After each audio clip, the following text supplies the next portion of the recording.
Bueno, pues me da mucho gusto que podamos continuar con esta serie acerca de los gigantes en los días de Noé.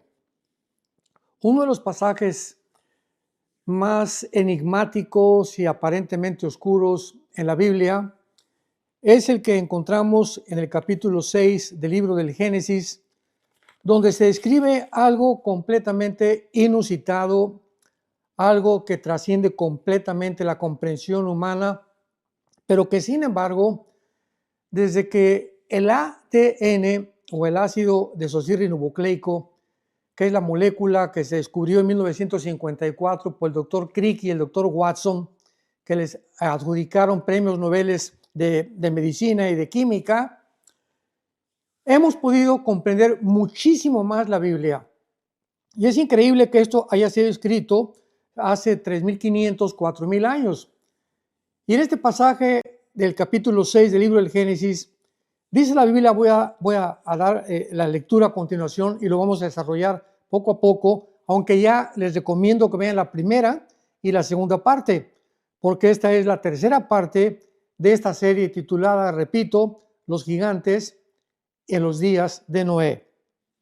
Dice Génesis capítulo 6, versículo del 1 al 4.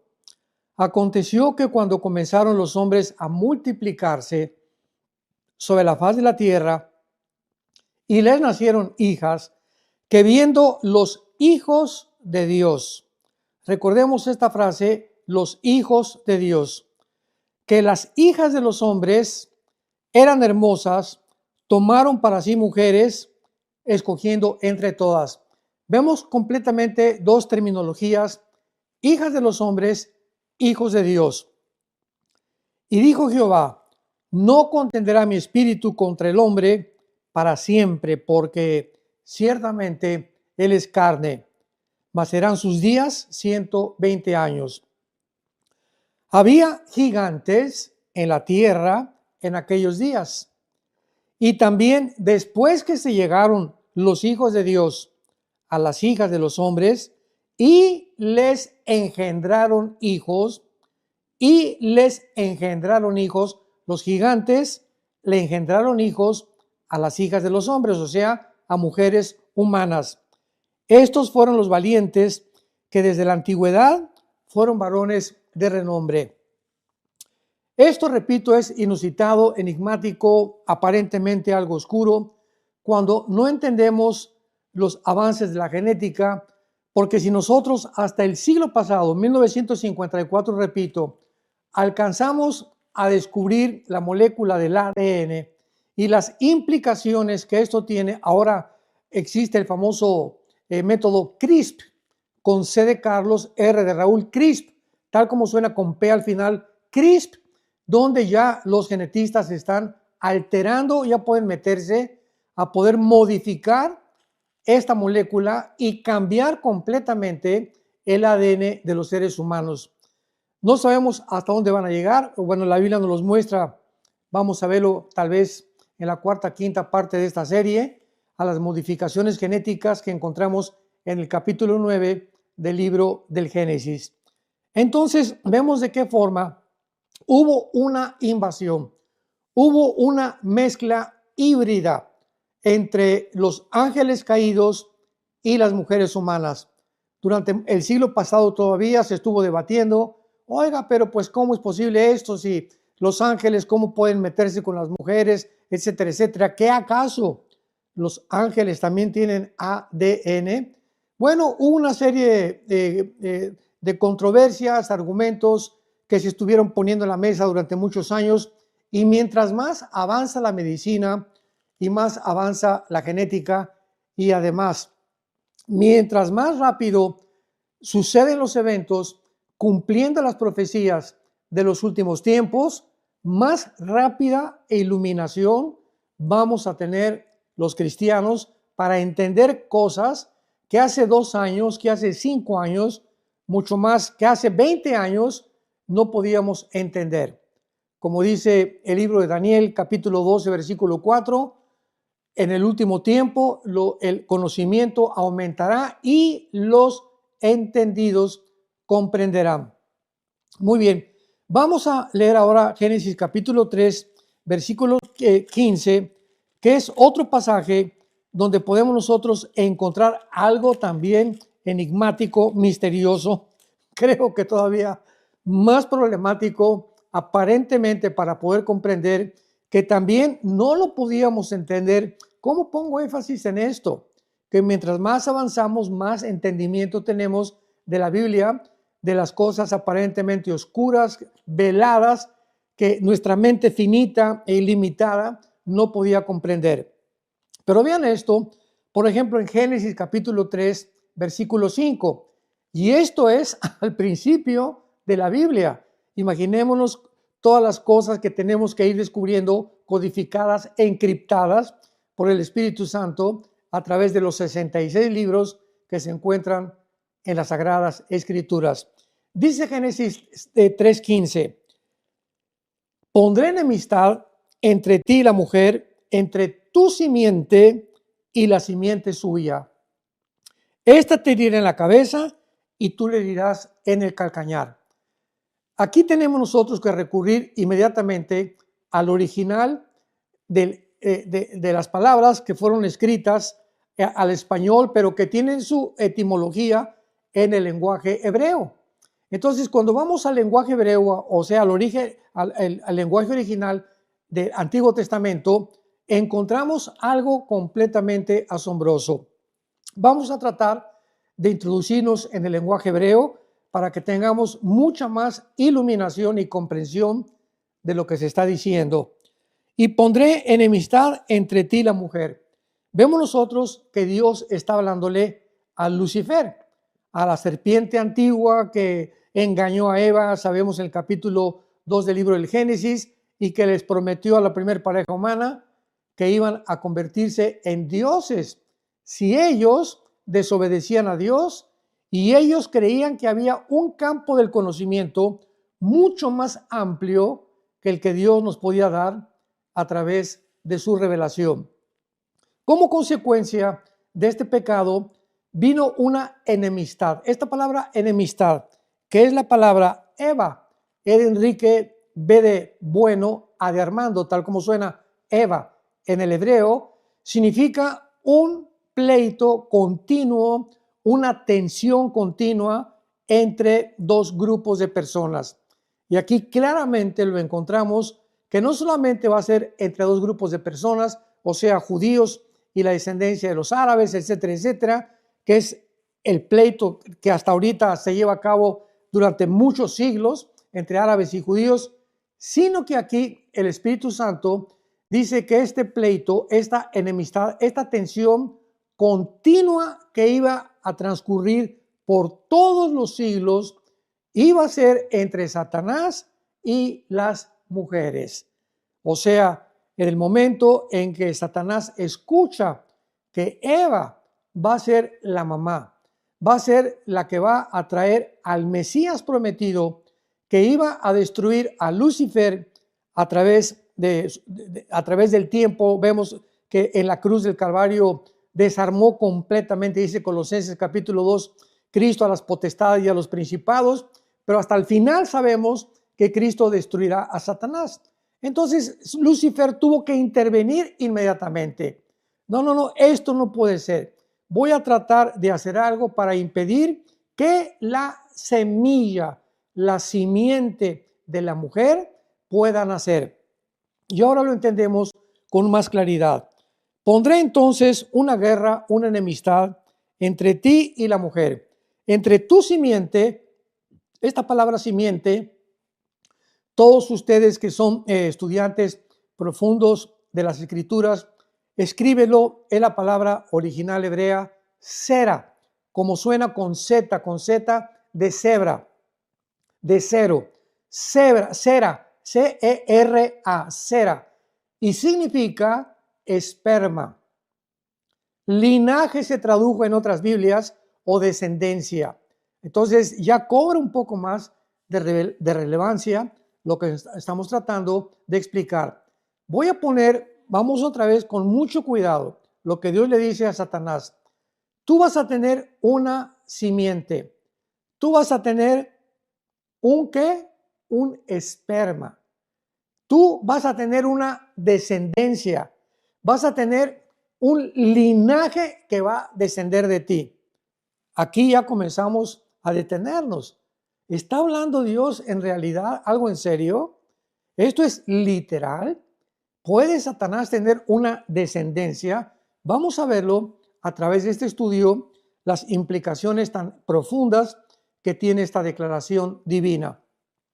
Satanás, tú vas a tener una descendencia, vas a tener un linaje y la mujer va a tener otra semilla, otro linaje. De la semilla de la mujer va a haber una guerra contra tu semilla que tú vas a tener. Y esa semilla de la mujer es la que te va a vencer finalmente. Te va a herir en la cabeza, pero tu descendencia va a hacer que tropiece la semilla de la mujer, o sea, el Mesías. Vamos a detenernos otra vez más, porque esto es importantísimo de poder explicar. ¿De qué forma podemos nosotros determinar o explicar que el Espíritu Santo no se equivocó? Porque ahora que ya tenemos todo el descubrimiento de la genética, sabemos que la semilla, o sea, el esperma, no lo lleva la mujer, lo llevamos nosotros, los hombres. Nosotros tenemos la semilla. Ellas, las mujeres, son la receptora de la semilla. Entonces, cuando mi papá tuvo relaciones con mi mamá, el esperma de mi papá, ¿verdad? Se juntó con el óvulo de mi mamá y vino la fertilización, el momento en que los 23 cromosomas de la semilla de mi papá o del esperma de mi papá se juntaron con los 23 cromosomas del óvulo de mamá, se produjo lo que se llama genéticamente un cigote. Y en ese momento, en el momento de la fertilización, para que si hay médicos nos escuchen, es en el momento de la fertilización cuando se produce la vida humana. ¿Qué significa esto?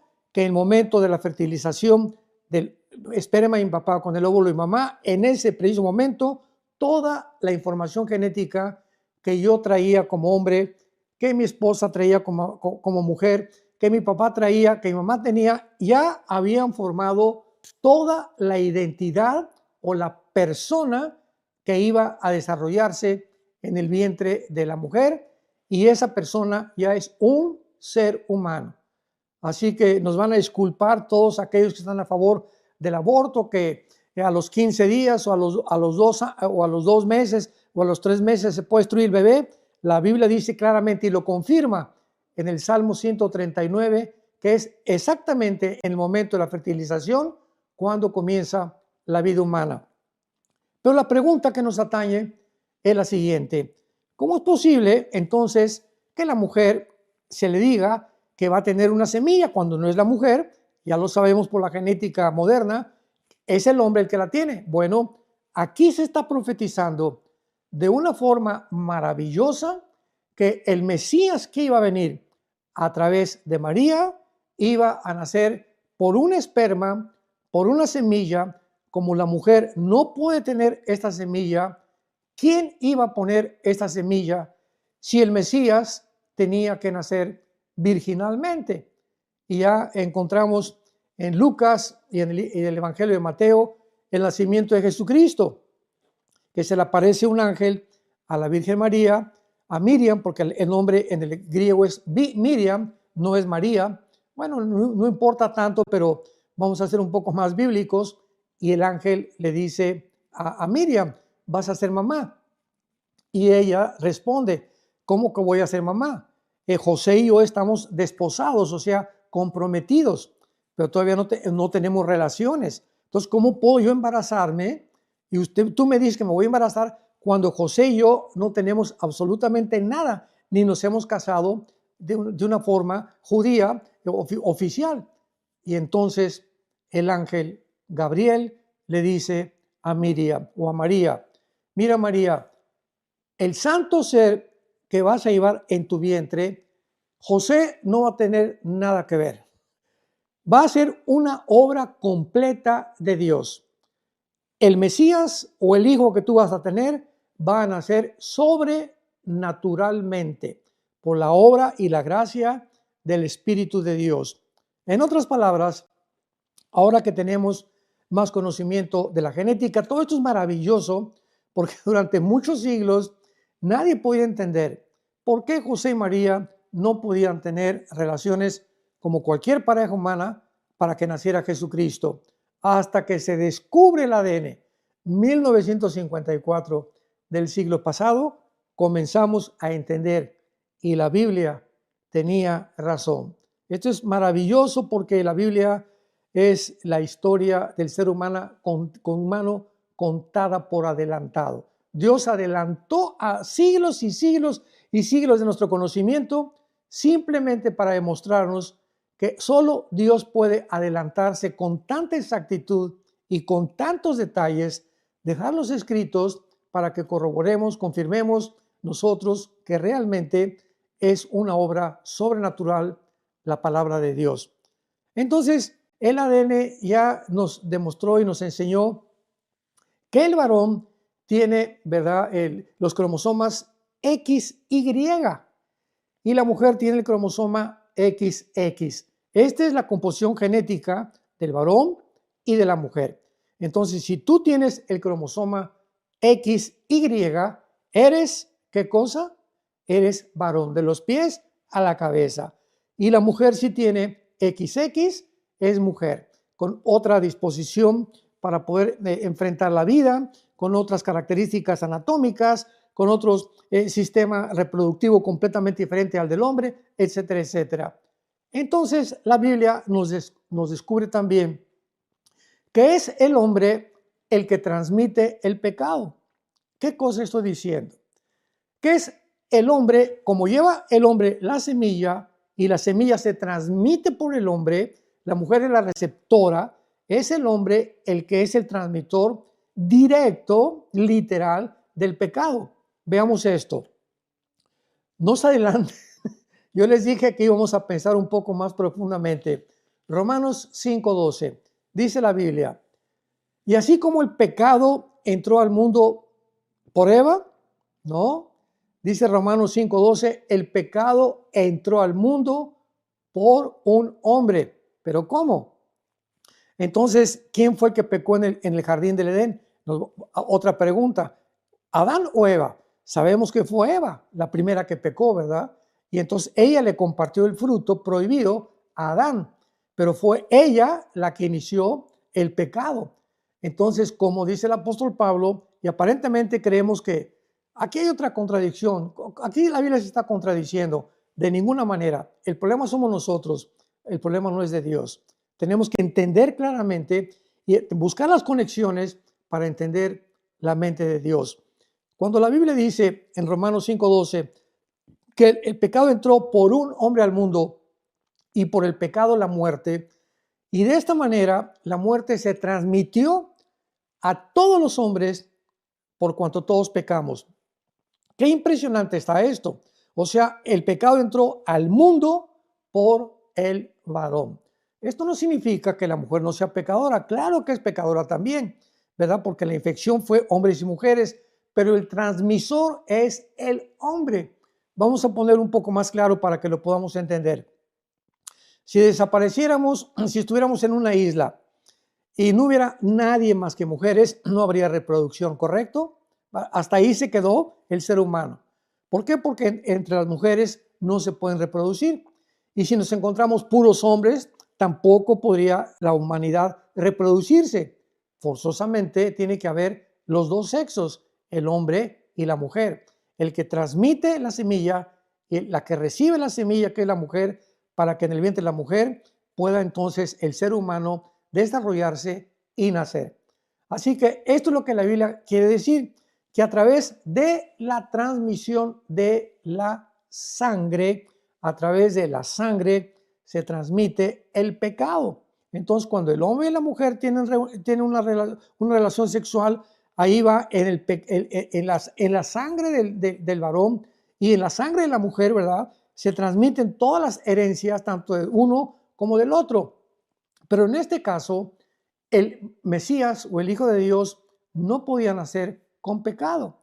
Entonces, el cromosoma XY, que es el que determina el sexo o el género masculino, no podía ponerlo José, porque estaba infectado. Desde Adán hasta nuestros días, todos los seres humanos nacemos infectados con el cromosoma XY. Por eso todos absolutamente, desde Adán a nuestros días, hemos nacido en pecado. Hemos nacido con un virus, hemos nacido con una maldición tremenda que se transmite de generación en generación en generación, y que vino Jesucristo hace 2000 años a tratar de detener, no la transmisión, porque aunque seamos cristianos, se sigue transmitiendo, pero a quitarnos la culpa de ese pecado y pagar él por las consecuencias que ese pecado le trae al ser humano, que es el infierno. Muy bien, entonces vemos nosotros que Jesucristo nace de una forma virginal. Esto es una doctrina esencial cristiana. Nace de una forma virginal. Y de esta forma, Jesucristo puede morir en la cruz, abrir sus brazos en la cruz y pagar por nuestros pecados, porque Él no tenía pecado. Dice 1 Corintios capítulo 5, al que no conoció pecado, por nosotros se hizo pecado. No dice que Jesucristo pecó de ninguna manera. Nunca pecó, ni con pensamiento, ni con palabra, ni con acciones. Él nunca jamás pecó. Él se hizo pecado. Dios puso nuestros pecados en Él para que Él pudiera en esa cruz pagar por tus pecados y por mis pecados. Muy bien.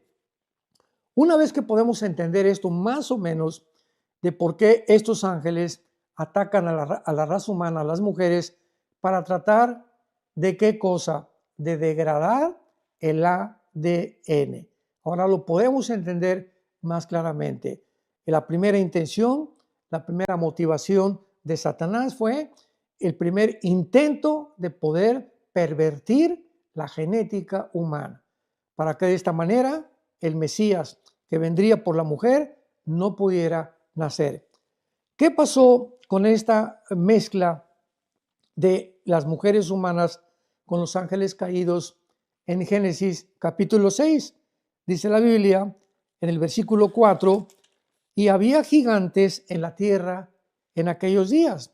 Y esta es la primera pregunta que surge en nuestro estudio, porque hay otra versión que se manejó por mucho tiempo, otro argumento, que era la descendencia de Caín con los hijos de Set, los que habían producido a los gigantes, pero por el amor de Dios. O sea, por más malo que sea un hombre que se case con una mujer buena, o por más mala que sea una mujer que se case con un hombre bueno, no producen monstruos de 4 o 5 metros de altura, con 12 dedos en las manos, 12 dedos en los pies, que se les llama los gigantes, y que la palabra hebrea es Nepilim, si lo quieres apuntar, con PH intermedia, como suena Nepilim, que significa, viene de la palabra o de la raíz rafa o rapa, que significa los que se caen o los caídos.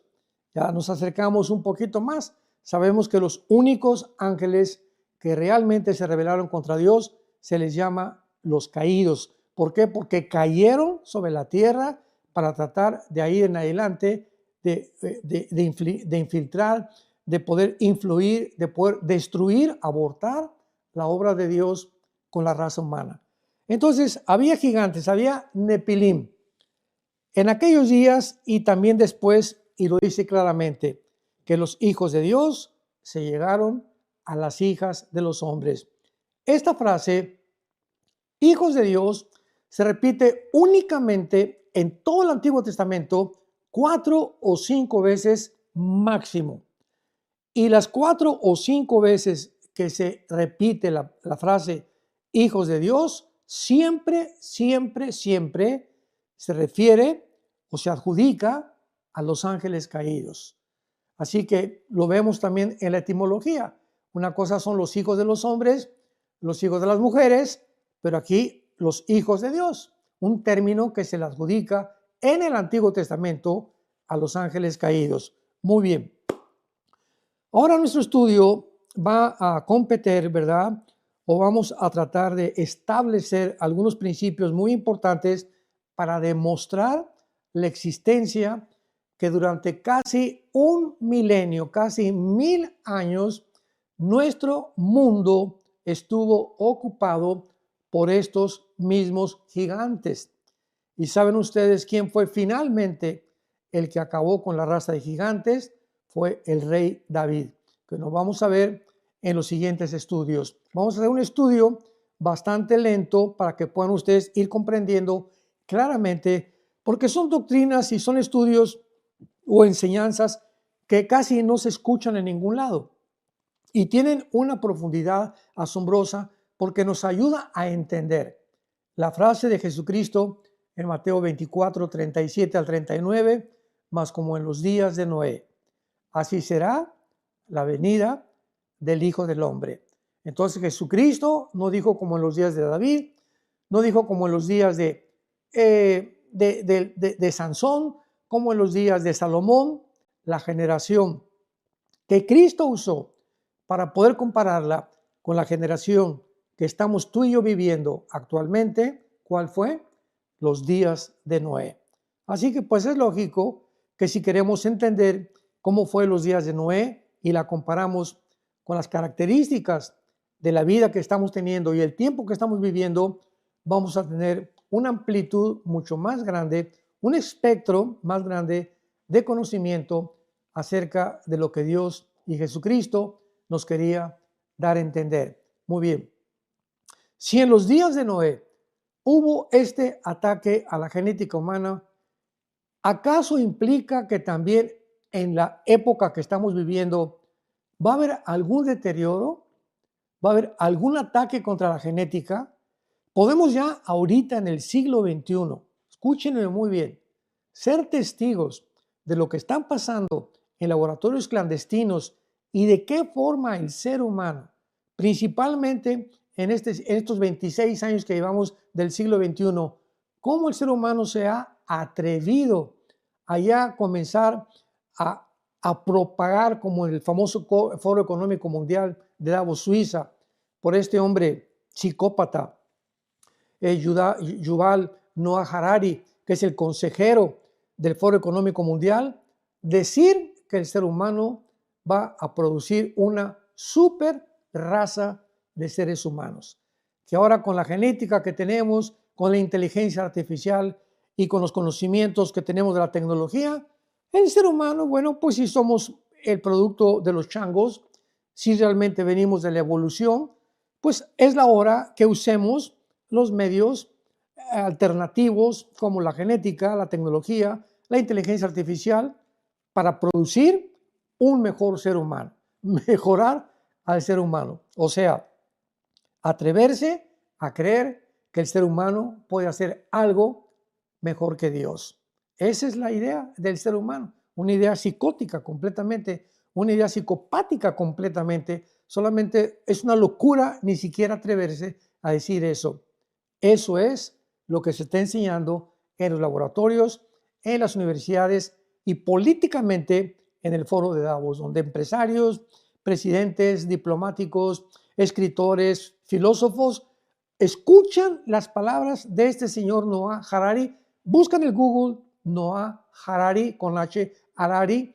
Tiene un nombre, un libro que se llama El hombre Dios, Homos Deus, que ahorita están en todas las librerías, donde él explica claramente lo que yo te estoy diciendo.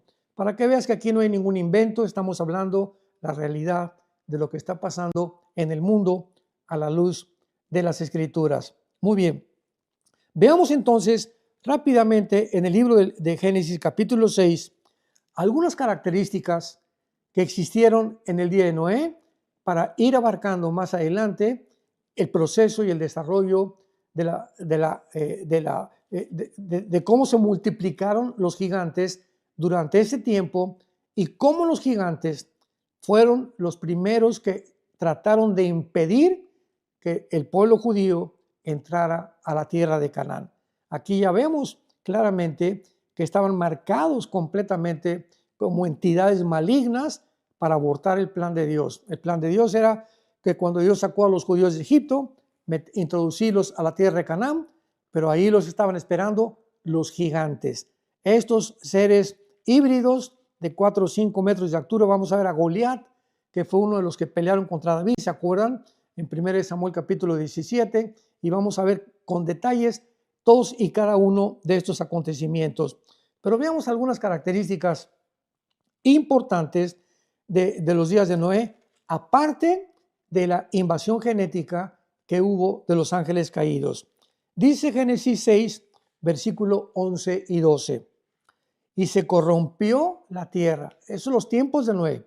La tierra estaba corrompida delante de Dios y estaba la tierra llena de violencia.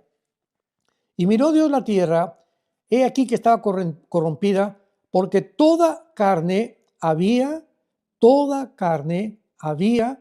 corrompido y había corrompido su camino sobre la tierra. Aquí me detengo rápidamente para explicar lo siguiente. La palabra corromper, porque ahorita podríamos preguntarnos, ¿existe algún gobierno en la actualidad, en el siglo XXI, que no esté corrompido? Con los dedos de las manos los podemos nombrar. Es impresión la corrupción que existe en las películas, en los libros, en las doctrinas, en las filosofías, en la familia, en la política, en la literatura, en la genética, en la ciencia. Parecería como que el mundo, ¿verdad?, está siendo barrido por la corrupción. Y la corrupción es el deterioro del carácter del ser humano. Así se encontraba la generación de los tiempos de Noé. Pero también es importante porque es la palabra que se usa en el hebreo shahat o sahat, que significa una corrupción moral. O sea, vamos a traducirlo, y estaba la tierra degradada moralmente en los tiempos de Noé. Acordémonos nada más, para no ir tan lejos, en los tiempos de la pandemia, hace 3 o 4 años, cuando comenzaron a cambiar los mismos médicos, los mismos genetistas, comenzaron a pelearse que realmente el hombre no era hombre, que la mujer no era mujer, que había más de 45, 50 tipos de géneros. Increíble. Que llamándonos seres pensantes, inteligentes, que tenemos ya la inteligencia artificial, estamos peor, somos unos enanos, gigantes tecnológicos, pero somos unos enanos moralmente. Así que es impresionante al grado de degradación al que hemos llegado. Ahora ya se quieren comenzar a cambiar el género, todas las personas transgénero, ¿verdad? Las mujeres quieren ser hombres, los hombres quieren ser mujeres, etcétera, etcétera. Y ahora hay una estadística muy importante y muy interesante.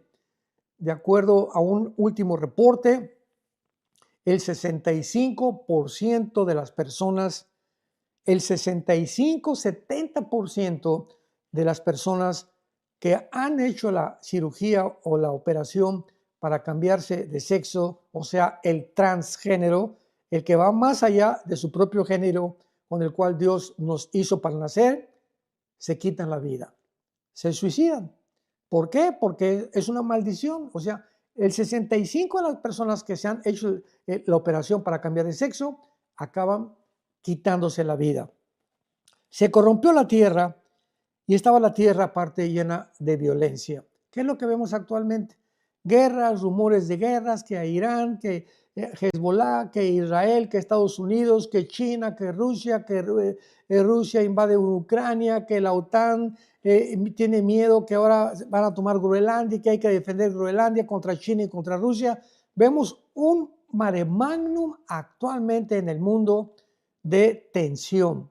Es lo que todos los días abrimos los ojos y encontramos en la televisión antes de acostarnos, en los medios de comunicación, una tensión continua en el que ya en el último año o 2 años continuamente se pone énfasis en la Tercera Guerra Mundial, en la que ya ahora sí Putin va a lanzar cohetes, ya China va a lanzar cohetes, Norcorea va a lanzar cohetes, y ahorita Estados Unidos, Irán va a tener que contestar a Israel, pero ya es algo que Jesucristo profetizó En Mateo 24, y oirán de guerras y rumores de guerras.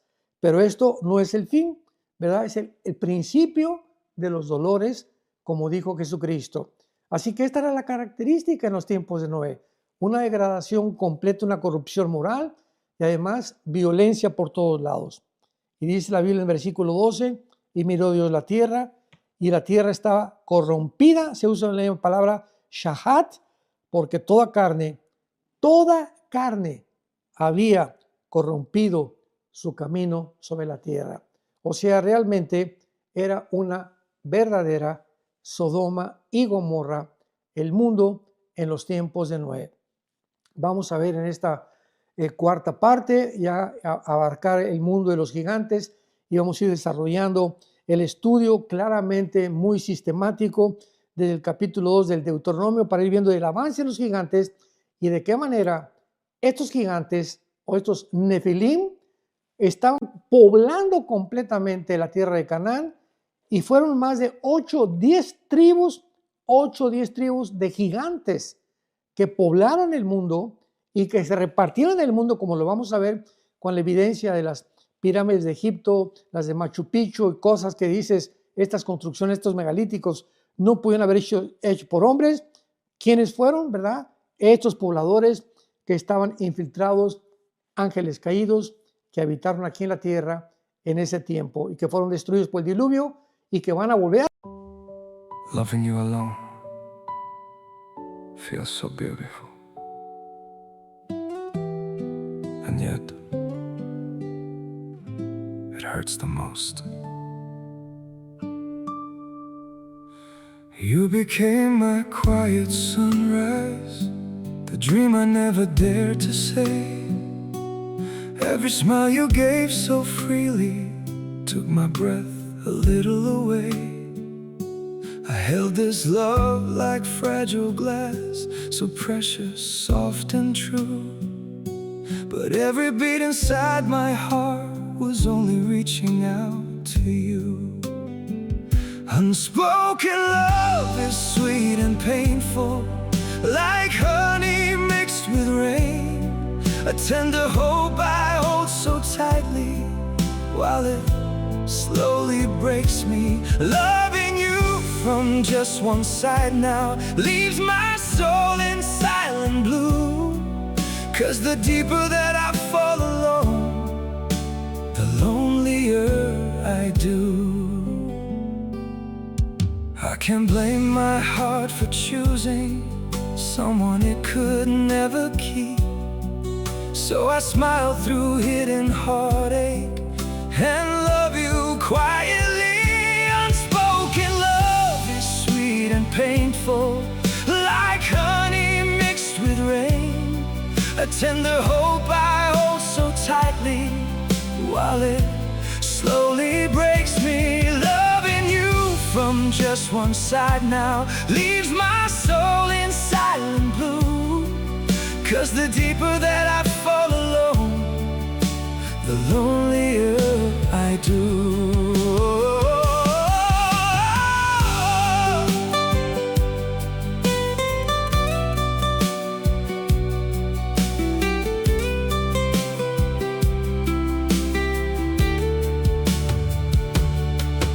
Maybe loving you in silence is the closest I can stay, though it leaves behind a sorrow that may never fade away.